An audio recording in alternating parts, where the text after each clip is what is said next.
श्रीपुर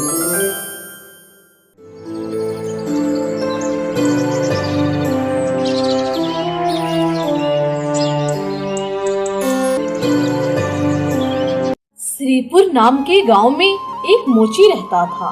वह अपनी पत्नी व 2 बेटियों के साथ रहता था।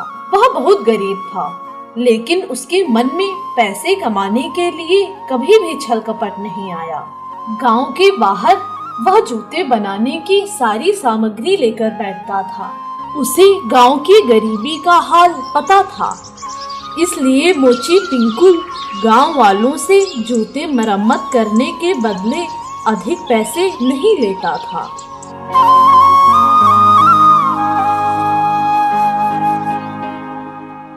पिंकू भाई, मेरे जूते पॉलिश कर दो और थोड़ी मरम्मत भी कर देना, डोरी भी साफ कर देना।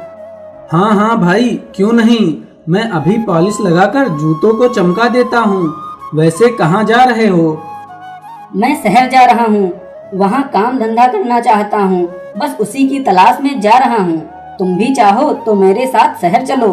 ये मोची का काम करना तो बहुत मुश्किल है और कमाई भी कम होती है। हाँ, कमाई तो अच्छी नहीं होती, लेकिन मैं शहर जाकर अपने परिवार से दूर नहीं होना चाहता। मैं तो इसी में खुश हूँ कि मेरा परिवार भी मेरे साथ प्रसन्न है। लो भाई, चमक गए तुम्हारे जूते। हाँ, 2 जूते और ये लो पैसे। अच्छा, तो अब मैं चलता हूँ। वह व्यक्ति अपने जूते पॉलिश करवाकर वापस लौट गया। तभी दूसरा व्यक्ति फिर से पिंकू के पास आया।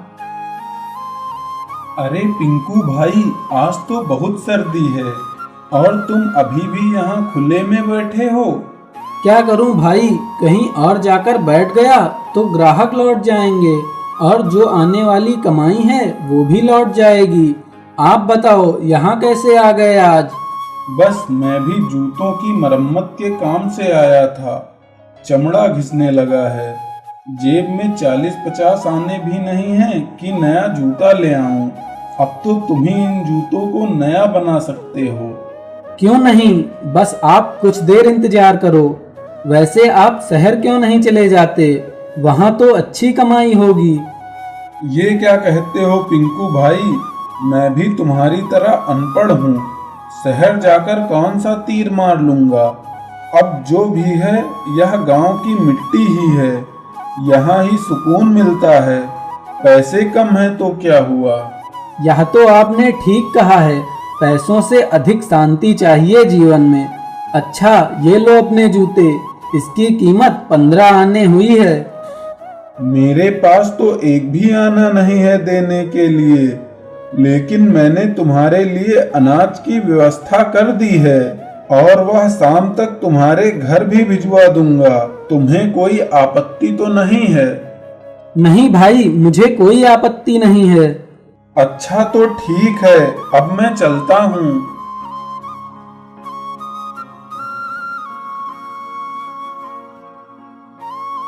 चलो, अच्छा हुआ कि मोहन भाई ने अनाज दे दिया।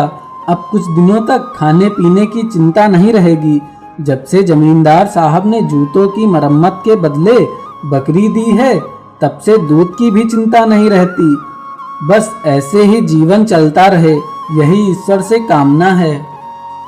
पिंकू ने शाम तक अपना सारा काम खत्म किया और अपने घर की ओर निकल पड़ा।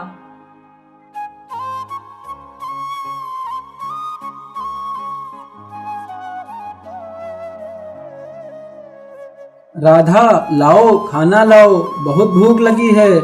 चुन्नी और गीता को भी बुलाओ, उन्हें भी भूख लगी होगी। हाँ, मैं अभी खाना परोसती हूँ। कल जमींदार के घर में बहुत बड़ी दावत है, उनके बगीचों की भी देखभाल की जरूरत होगी। क्यों ना मैं चुन्नी और गीता को लेकर जमींदार के यहाँ चली जाऊँ। वो दोनों भी जाएंगी तो अच्छी कमाई होगी। नहीं नहीं, तुमसे जितना काम हो सके बस उतना ही करो। बच्चों को काम में मत लगाओ, उन्हें बस पढ़ने दो। पढ़ लिख कर कुछ बन जाएंगे तो हमारे भी दिन बदल जाएंगे। हाँ, लेकिन पैसों की जरूरत तो अभी भी है ना। छत पूरी तरह से बिखर गई है उस पे मरम्मत की जरूरत है और बारिश में पानी भी टपकता है। हाँ, छत तो बहुत कमजोर हो गई है और अगर सर्दियों में बारिश शुरू हो गई तो क्या होगा। अब मैं भी पैसे जोड़ना शुरू कर दूंगा ताकि जल्द से जल्द छत की मरम्मत करवाई जा सके। हाँ, पैसे इकट्ठा कर लेने चाहिए ताकि छत की मरम्मत अच्छे से हो सके। मेरे पास कुछ पैसे तो हैं, लेकिन उनसे मरम्मत ठीक से नहीं होगी। अब से मैं भी ज्यादा देर तक काम करूंगा तो हमारे पास अच्छे पैसे हो जाएंगे। अपने भविष्य के बारे में सोचकर दोनों ने खाना खाया और सभी सो गए। सुबह होते ही पिंकू ने अपनी दुकान पुनः लगाई।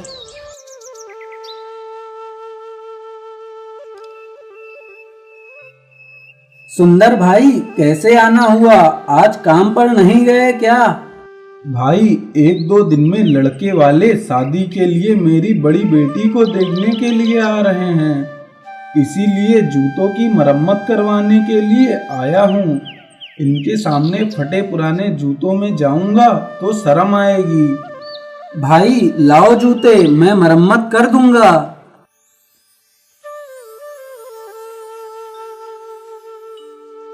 यह जूते तो बहुत फटे हुए हैं। इनको छूकर ऐसा लगता है कि ये हिरन की खाल से बना चमड़ा है जो बहुत नरम, हल्का व मजबूत होता है। हिरन की खाल का चमड़ा तो बहुत हल्का होता है, लेकिन यह जूता तो बहुत भारी है। कहीं इतना पुराना और फटा जूता देखकर पिंकू जूतों की मरम्मत करने से इनकार न कर दे। पिंकू भाई, ये जूते बहुत पुराने हैं। इन्हें मैंने अपने घर के पुराने सामान में से निकाले हैं। ये जूते मेरे दादाजी के थे और किसी जमाने में वे बहुत धनी हुआ करते थे, किंतु पिताजी की नशे की लत से सब कंगाल हो गए। मेरी हालत तो तुम जानते ही हो। अगर बेटी के रिश्ते की बात ना होती तो मैं कभी भी ऐसे फटे पुराने जूते लेकर तुम्हारे पास ना आता। ये जूते तो हिरन की खाल के लगते हैं। तुम्हारे दादा में कुछ तो खास बात रही होगी जो इतने महंगे जूते पहनते थे। हाँ, मेरे दादाजी इस मौजे के जमींदार थे। अगर पिताजी शराबी ना होते तो हमारी ये हालत ना होती। तुम चिंता मत करो भाई, मैं इन जूतों को बिल्कुल नया जैसा कर दूंगा। पिंकू भाई, एक बात और है, इन जूतों की मरम्मत के पैसे मैं बाद में ही दूंगा। अभी तो लड़के वालों के खाने का भी इंतजाम नहीं हो पाया है। आज मैं जहां काम करता हूं वहां के मालिक से कुछ पैसे उधार मांगूंगा ताकि खाने का इंतजाम हो सके। देखो सुंदर भाई, जैसे तुम्हारी बेटी वैसे ही मेरी भी बेटी है। तुम फिक्र मत करना, मेरे पास चले आना। मेरे पास कुछ पैसे रखे हैं। बारिश में छत टपकने लगती है, उसकी मरम्मत के लिए मैंने कुछ पैसे जमा किए हैं। मरम्मत तो बाद में होती रहेगी, तुम आकर वो पैसे ले जाना। तुम्हारी इन बातों ने तो मेरा मन हल्का कर दिया। तुम्हारा बहुत बहुत धन्यवाद भाई।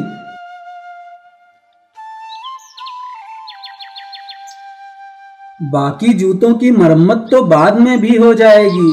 सबसे पहले सुंदर भाई के जूते ठीक करता हूँ। आखिर इज्जत का सवाल है। इन जूतों में सबसे महंगा तल्ला लगाऊंगा जो जमींदार के जूते में लगाता हूँ। जूतों में चमचमाते हीरे व मोती देखकर पिंकू बहुत आश्चर्यचकित हुआ।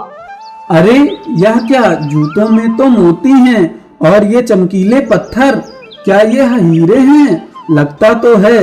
जल्दी से जूतों को ठीक करके घर के लिए निकलता हूँ। पिंकू ने जल्दी जल्दी जूतों की मरम्मत की और उन हीरे मोतियों को एक पोटली में रख लिया। सारा सामान बंद करके वो अपने घर की ओर निकल पड़ा।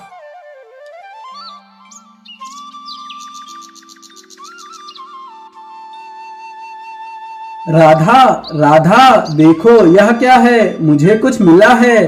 क्या इस पोटली में क्या है? आज सुंदर भाई अपने जूते मरम्मत करवाने लाए थे।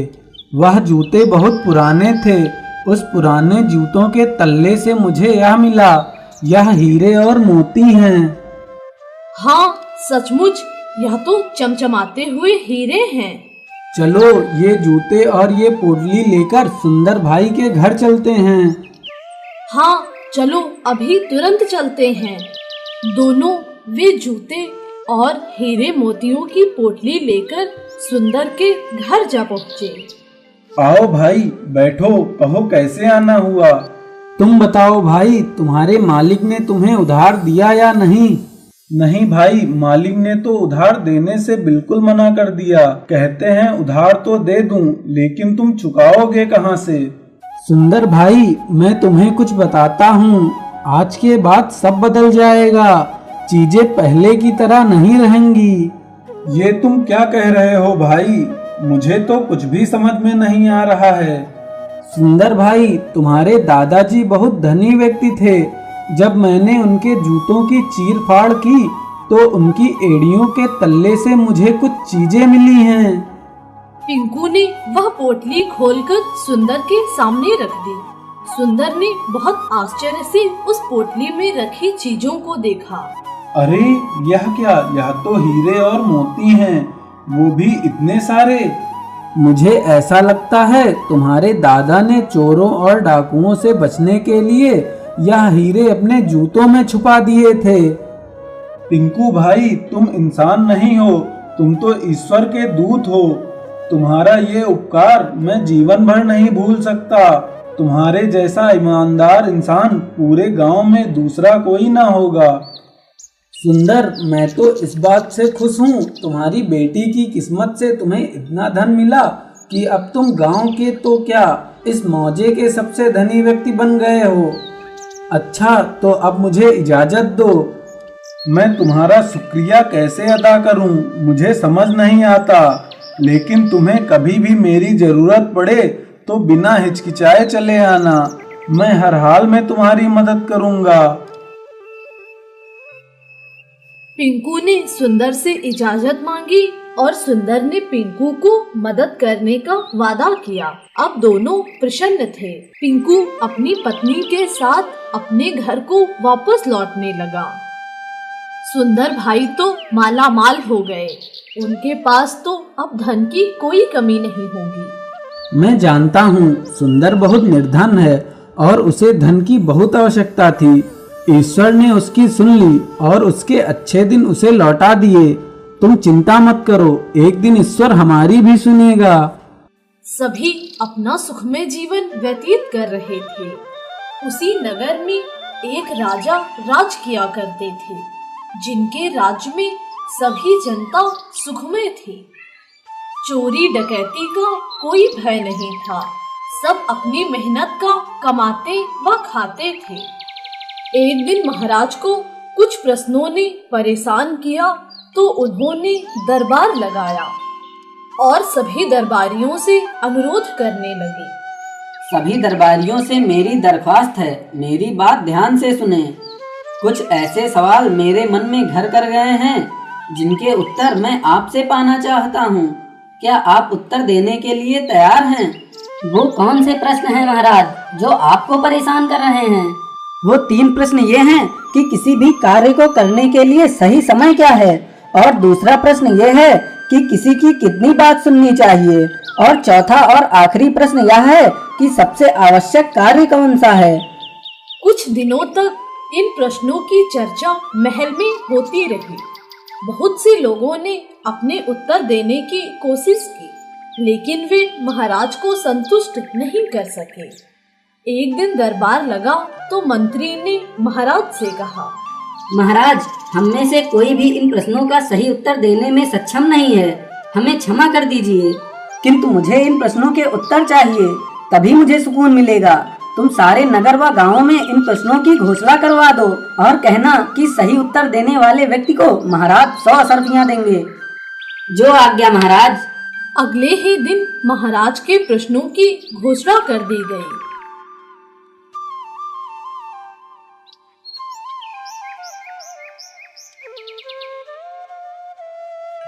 राधा, तुमने महाराज द्वारा पूछे हुए प्रश्नों को सुना है? महाराज उन प्रश्नों के उत्तर देने वाले को 100 अशर्फियाँ देंगे। हाँ, सुना तो मैंने भी है, लेकिन हमें कौन सा उन प्रश्नों के उत्तर आते हैं? हमें क्या प्रसन्नता। मैं शायद उन प्रश्नों के उत्तरों को जानता हूँ। मेरे पिताजी बचपन में मुझे कहानियाँ सुनाया करते थे। उनमें भी कुछ ऐसे ही प्रश्न पूछे जाते थे जिनके उत्तर मुझे पिताजी बताया करते थे। अगर प्रश्नों के उत्तर पता है तो जल्दी से तुम्हें महल जाना चाहिए और महाराज को अपने उत्तर के बारे में बताना चाहिए। तुम सही कह रही हो। मैं कल ही महल जाकर दरबार में शामिल हो जाऊंगा।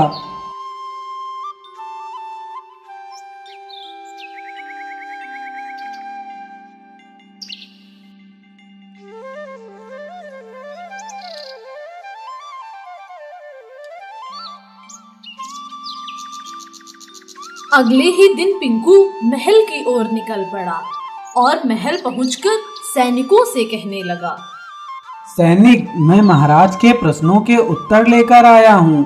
क्या मुझे सभा में जाने की इजाजत है? अवश्य चलो, मैं तुम्हें महाराज के समक्ष लेकर चलता हूँ। महाराज, यह व्यक्ति आपके प्रश्नों के उत्तर देना चाहता है। कहो युवक, मेरे प्रश्नों के उत्तर ज्ञात हैं तुम्हें? तो तुम मेरे पहले प्रश्न का उत्तर दो। महाराज, आपका पहला प्रश्न था किसी भी कार्य को करने का सही समय क्या है। तो महाराज, इसका उत्तर यह है कि किसी भी कार्य को करने का सही समय तब होता है जब हमारे पास शक्ति हो। जैसे इस वक्त आप राजा हैं और मैं एक मामूली व्यक्ति हूँ। आप चाहें तो किसी भी बिगड़ी स्थिति को सुधार सकते हैं। युवक, फिर तुम मेरे दूसरे प्रश्न का उत्तर दो। महाराज, दूसरा प्रश्न यह था कि किसकी बात सुननी चाहिए। तो इसका उत्तर यह है महाराज कि हमें किसी कार्य को जल्दी में नहीं करना चाहिए। जल्दी कार्य करने वाले का कार्य अक्सर बिगड़ जाता है। अच्छा युवक, तो यह बताओ, जो मेरा तीसरा सवाल है कि सबसे आवश्यक कार्य कौन सा है, उसका उत्तर दो। महाराज, आवश्यक कार्य की श्रेणी तो सर्वोच्च है, किंतु जो आपके पास है वह महत्वपूर्ण है। इसीलिए अपनों के लिए, न्याय के लिए, जीवन व मरण के लिए किया गया कार्य सबसे आवश्यक है। मैं तुम्हारे उत्तर व समझाने के तरीके से बहुत प्रसन्न हूँ व उत्तरों से संतुष्ट भी हूँ। मंत्री जी, इस व्यक्ति को 100 अशर्फियाँ दिलवा दीजिए और मैं इस व्यक्ति को राज दरबार में सलाहकार के रूप में नियुक्त करता हूँ। तुम कल से ही सभा में सम्मिलित हो सकते हो। आपका बहुत बहुत आभार महाराज। मैं जीवन भर आपका ऋणी रहूंगा व आपकी सेवा करूंगा। पिंकू द्वारा किए गए नेक कार्यों का फल उसे मिल गया था।